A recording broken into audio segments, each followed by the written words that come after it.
Welcome to Imagine in America podcast. My name is Ryan Jones, historian at the National Civil Rights Museum.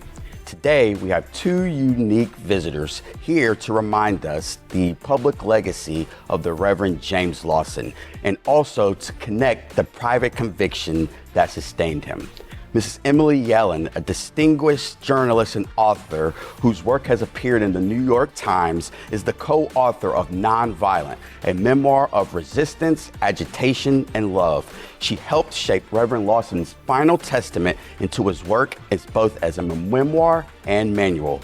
And with Mr. John Lawson, Reverend Lawson's eldest son, who himself is a public servant and civic leader in his own right, continuing father's commitment to community justice and principled engagement. He joins us not only as a son reflecting on a remarkable father, but as someone continuing the work of strengthening civic life in tangible ways today.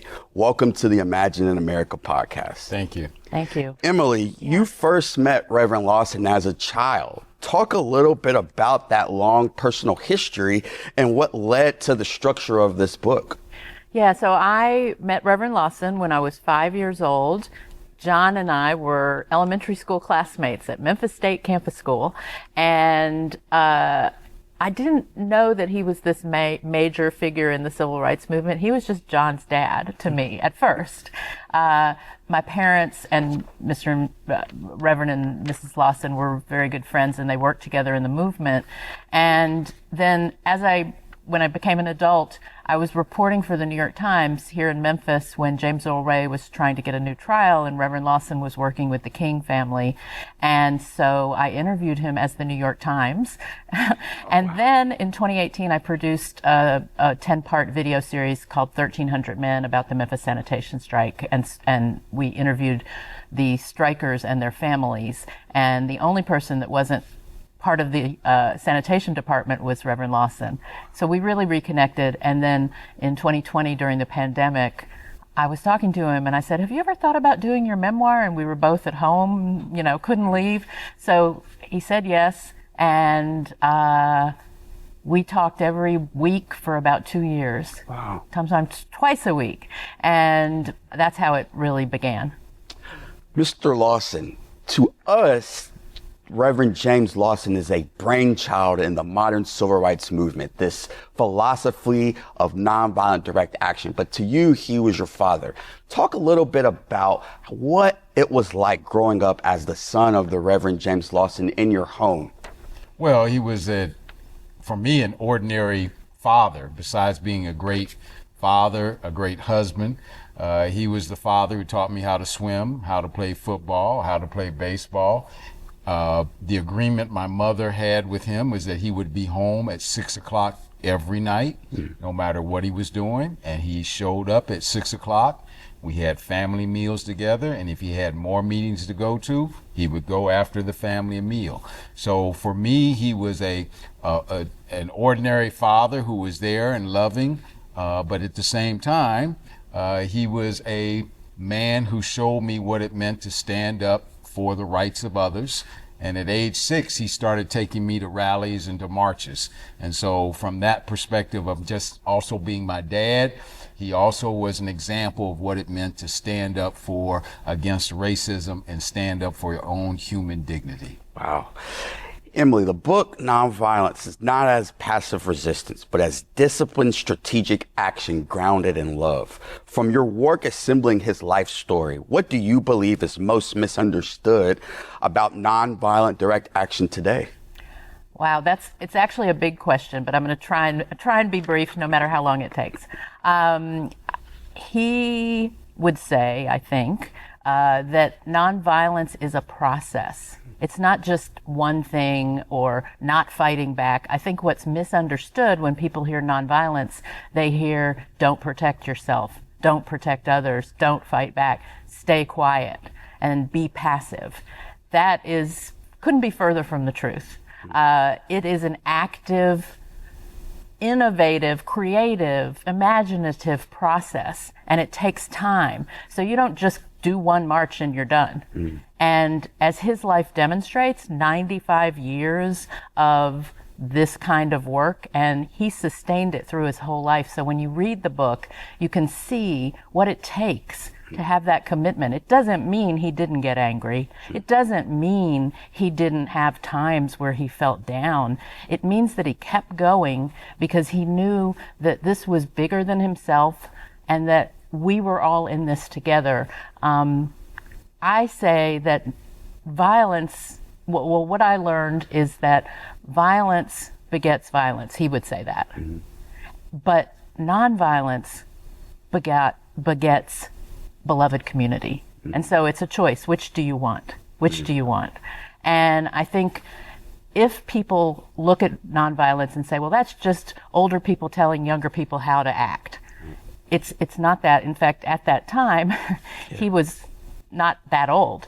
So it's an intergenerational community that works toward a world that does not yet exist. I would add to that, that violence tears down, mm-hmm. Oppresses, tears away.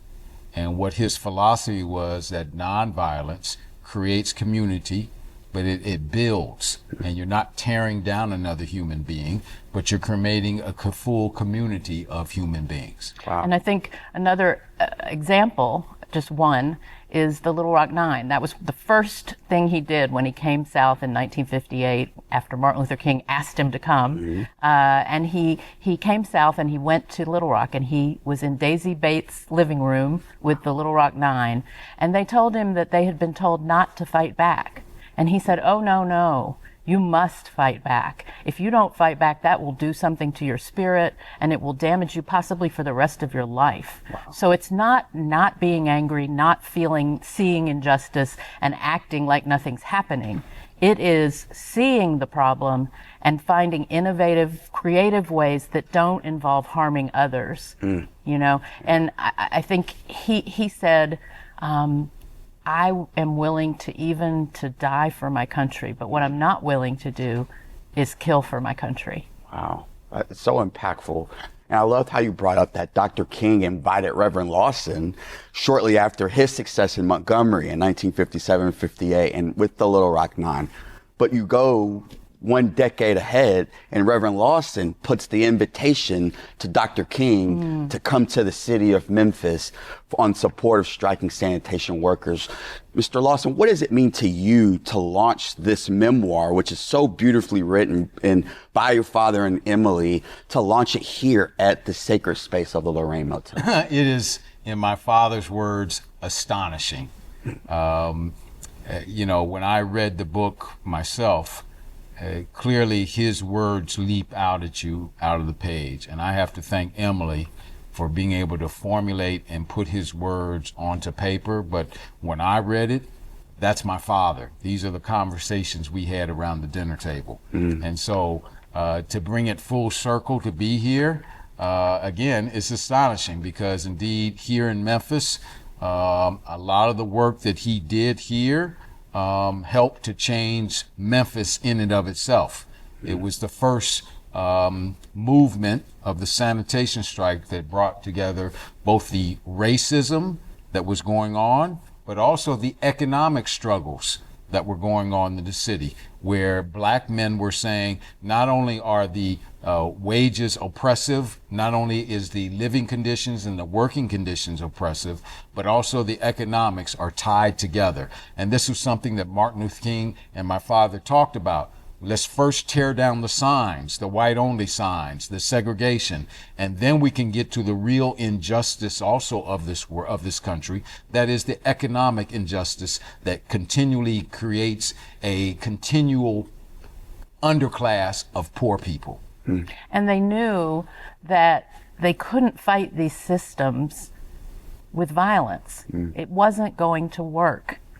So they had to find another way. And his whole life is about finding that other way. And, you know, people don't often acknowledge they were successful. I mean, we're not there yet.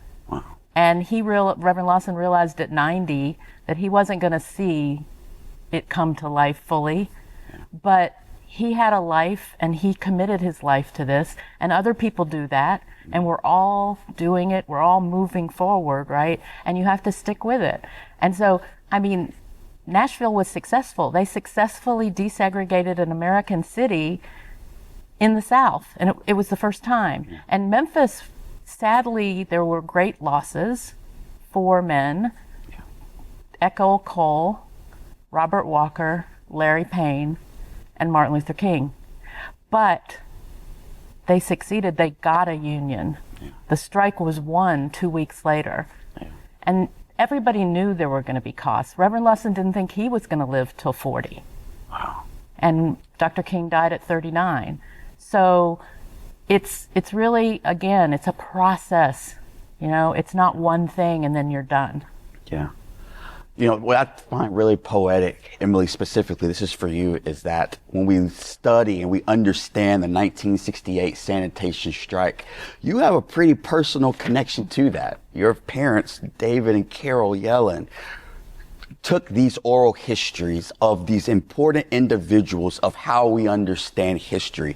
And in a society today where this history is in danger or under attack of the narratives that are written, talk about the importance of collecting those oral histories and using them as primary sources today so that future students of histories and scholars and who studies this important yet difficult history, what was the story behind that, and how did that influence you into your work today? Ryan, you just asked me a question that I could talk about for 30 minutes. But I'm going to try and be brief.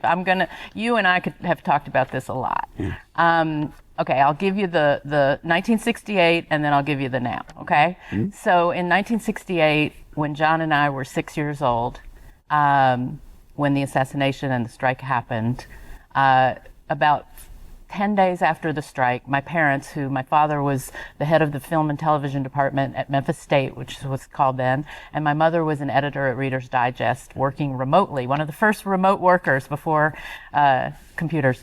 And they recognized that history was being made and that the newspapers in town were going to be the record, and that if people only relied on what the newspapers said, they wouldn't know what was happening in the city. There were 2 major newspapers, the Press Scimitar and the Commercial Appeal. All of their reporters were white. All of their editors were white.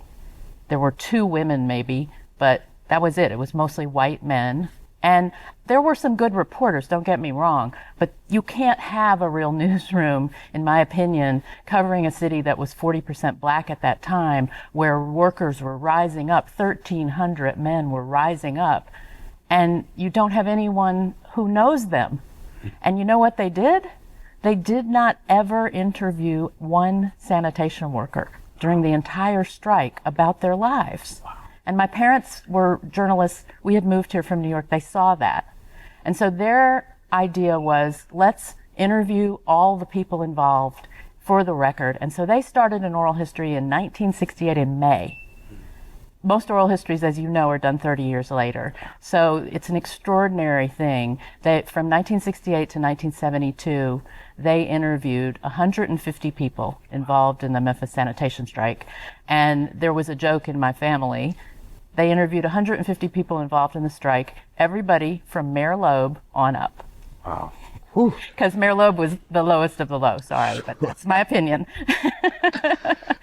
And I'll just finish by saying, so I grew up with that, and when I became a journalist, I recognized that there are still stories that are being marginalized, and that's what I try to do in my work, is to give voice, and honestly, to use my access as a white person to give voice to people who might not have access, but are equally as important and have stories that are sometimes and often better than mine. Sure.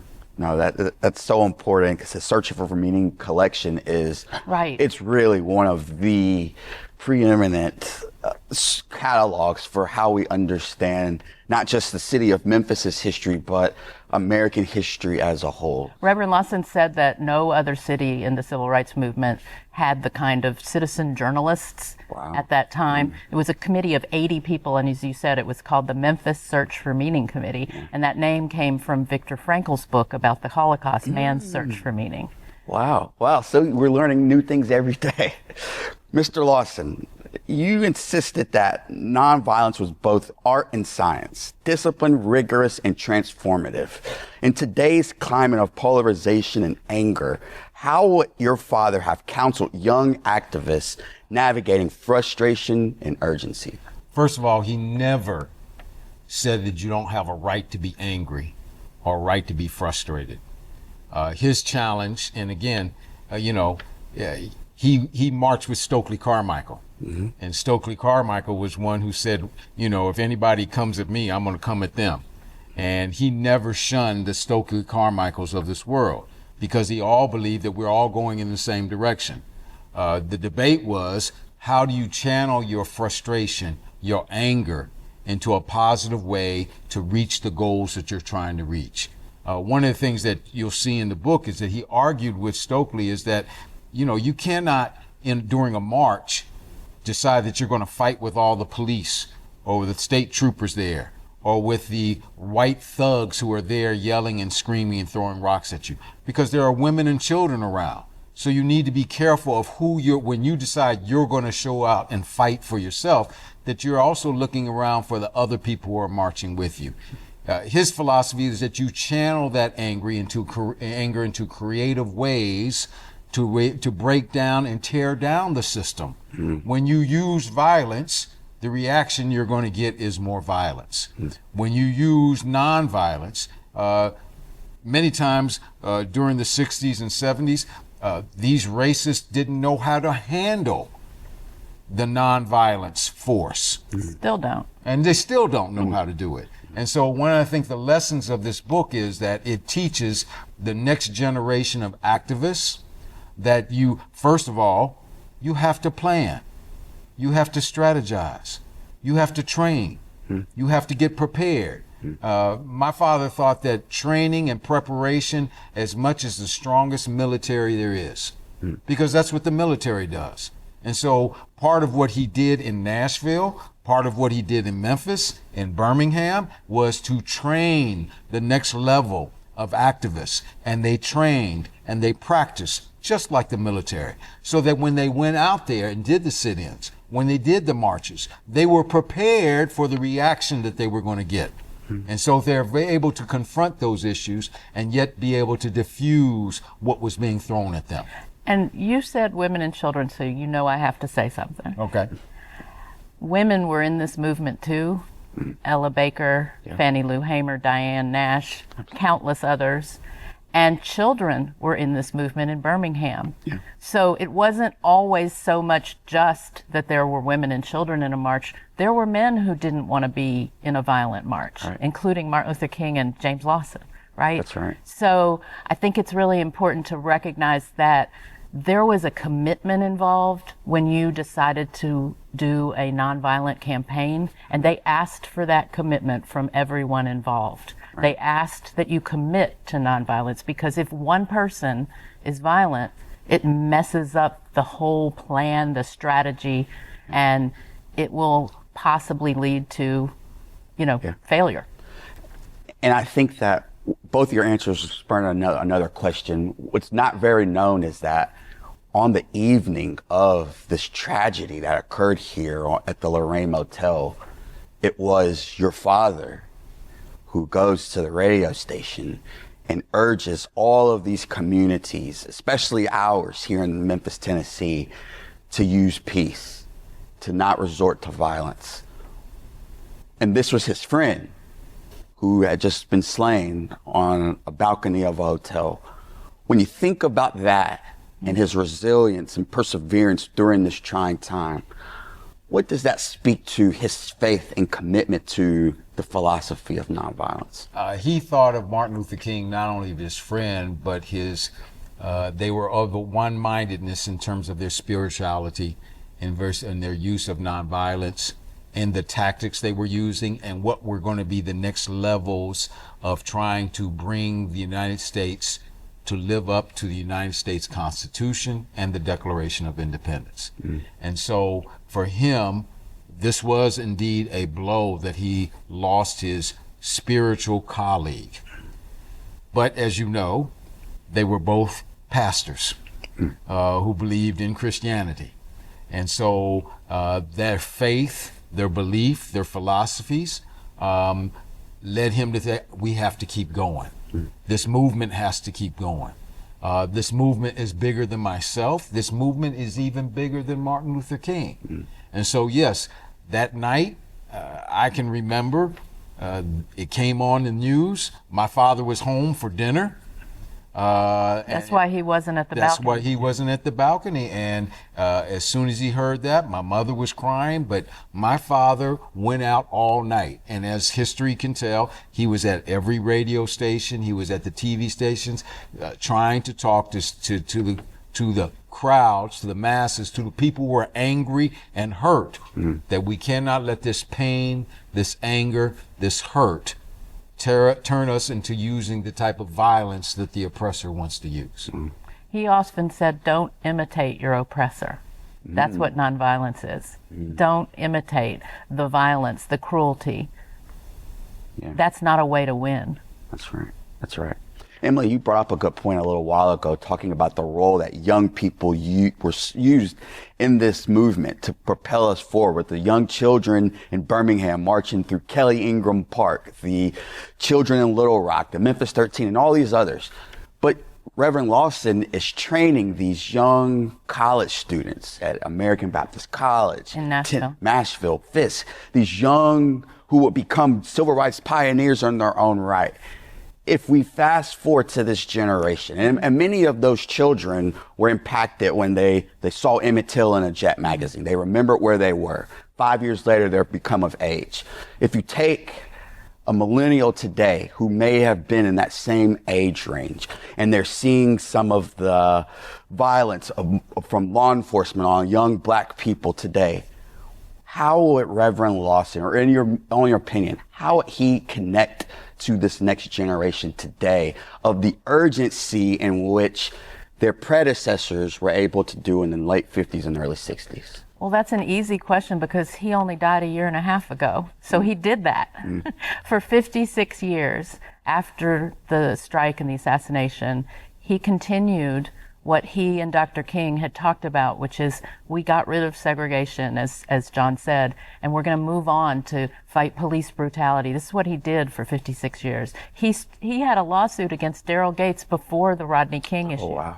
Okay, he stood up, the police chief in Los Angeles during the Rodney King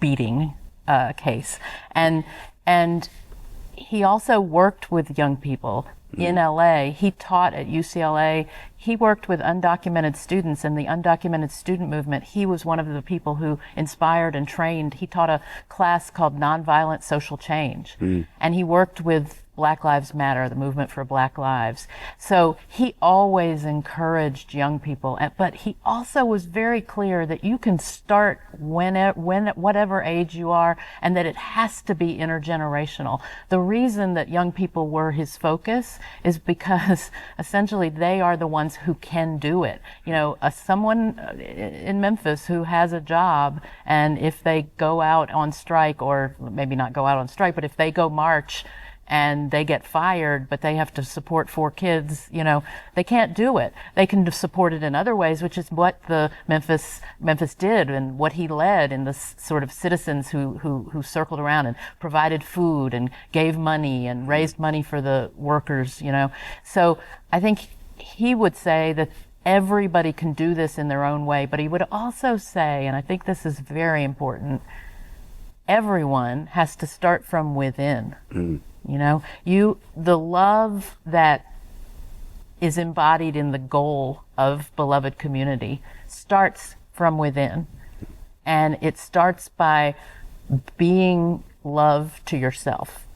I said what I learned from this, and I'm not very religious, but I sat with this amazing pastor for 2 years and talked to him, and what I came away with was always to ask, what would love do? So if you're getting mad at yourself for something, you say, what would love do? It might back off, it might lay off, it might give yourself some compassion.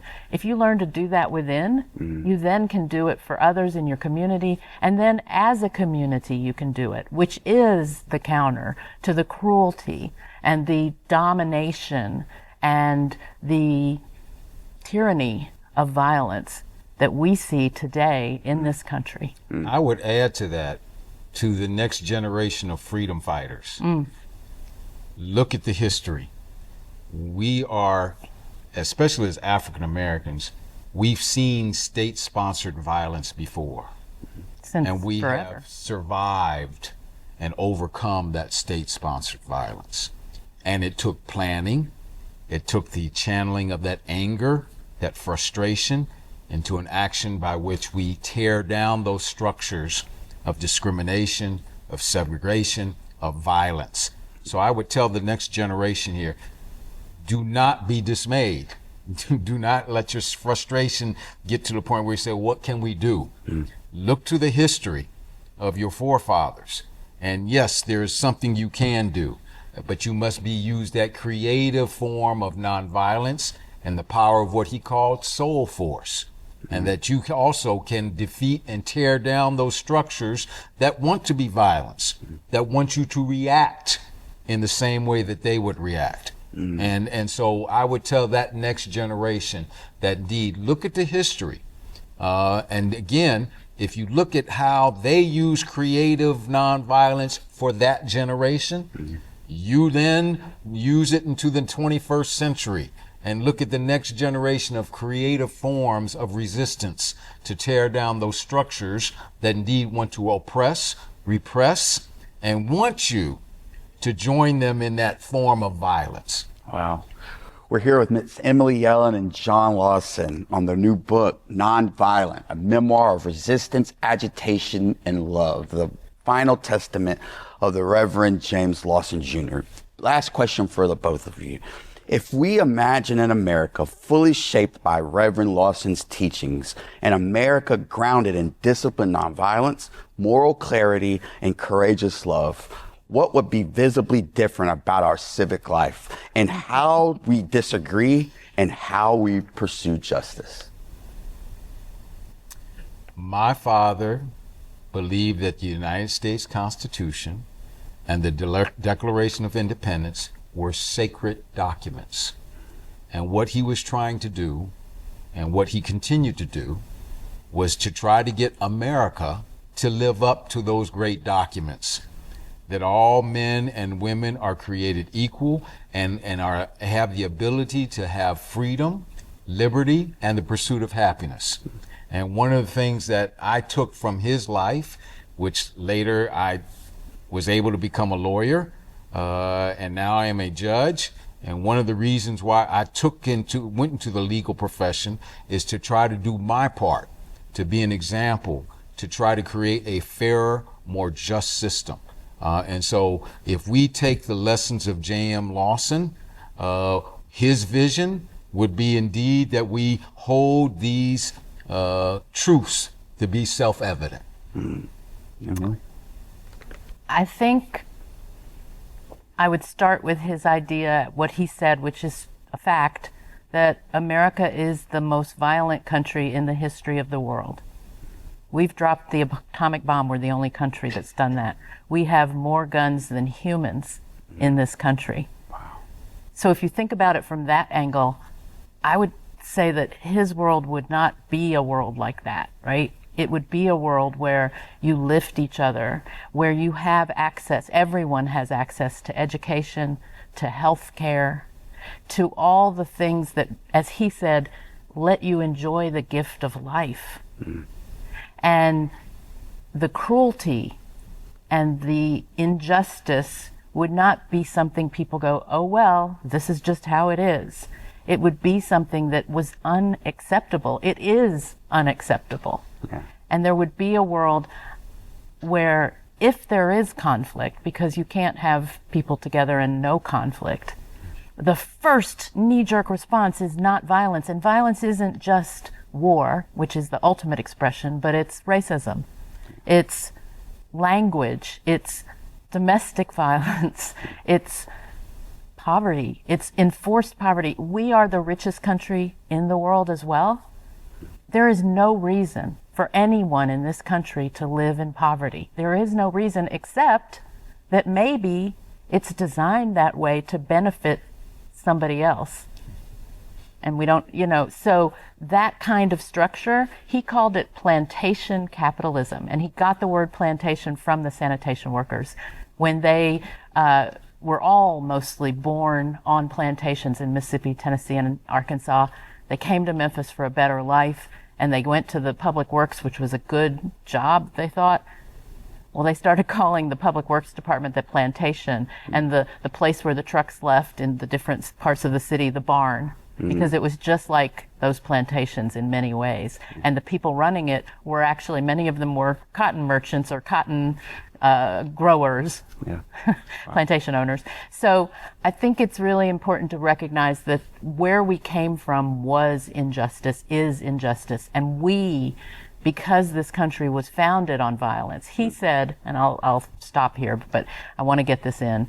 He said the three original sins of this country are the stealing of native land, the kidnapping and enslavement of Africans, and the spirituality that allows us to burn women at the stake. Wow. In the witches. And if you think about those three things, you can see the roots of everything we're talking about that is unjust. Wow. Wow.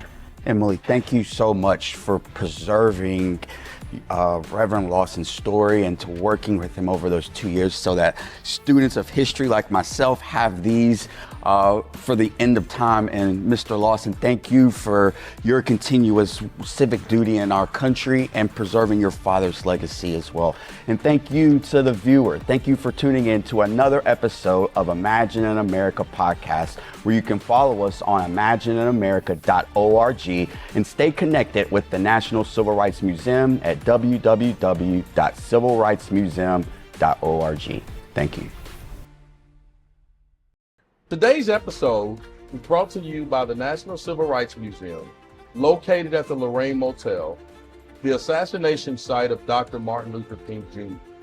It chronicles key episodes of the American Civil Rights Movement, examines today's global civil and human rights issues, provokes thoughtful debate, and serves as a catalyst for positive social change.